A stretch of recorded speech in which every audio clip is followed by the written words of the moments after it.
Sir, ikaw na po ay sobrang pagka-addict sa Mobile Legends. Ay, Kuya Tulpo, di naman addict. Sobra lang. Ilang oras po sa isang araw kayo nagmo-Mobile Legend? Mga 1, 2, 3, 4, 25 hours na naman. Walang tulog-tulog, tapos puro Mobile Legend. Ay, po Kuya Tulpo, road to heaven to.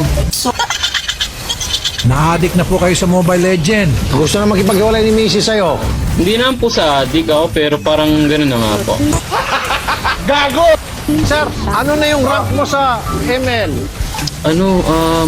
Legend ako, Kuya Tulpo.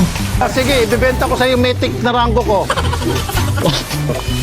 So ano po may papangako nyo kay Mrs. na yung pinakaayaw niya sa inyo ay hindi niyo na po ulitin gawin? Nakikinig na po siya. Ay, Kuya Tulpo, papangako ko naman na mamatay man ako. Pag bumalik ka, hindi na magmo-Mobile Legends sa araw-araw. Gabi kami na lang. Madam Marie, sabi po ni Sir Mark, nagsisisi na po siya at gusto niya na pong bumalik na yung samahan niyo ulit. Ano pong reaksyon niyo? Dapat nga ako nagre-reklamo mas masahol pa sa hayop ugali niyan.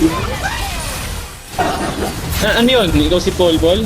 Ako si Pupa? Ang gusto niya po mangyari is magpakatawaran na, meaning patawaran niyo na siya at hindi niya na ulitin yung kanyang pagkukulang.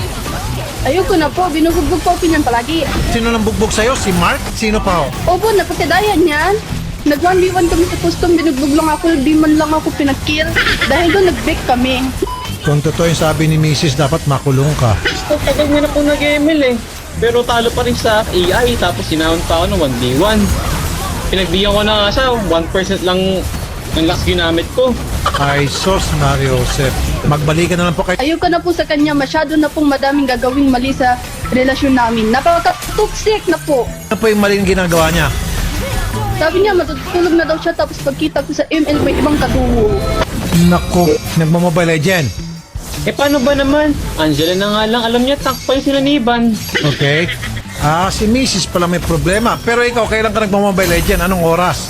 Inamin ko po, nag-ML po ako yung pagtulog ni Mrs. Pero magbabago na po ako.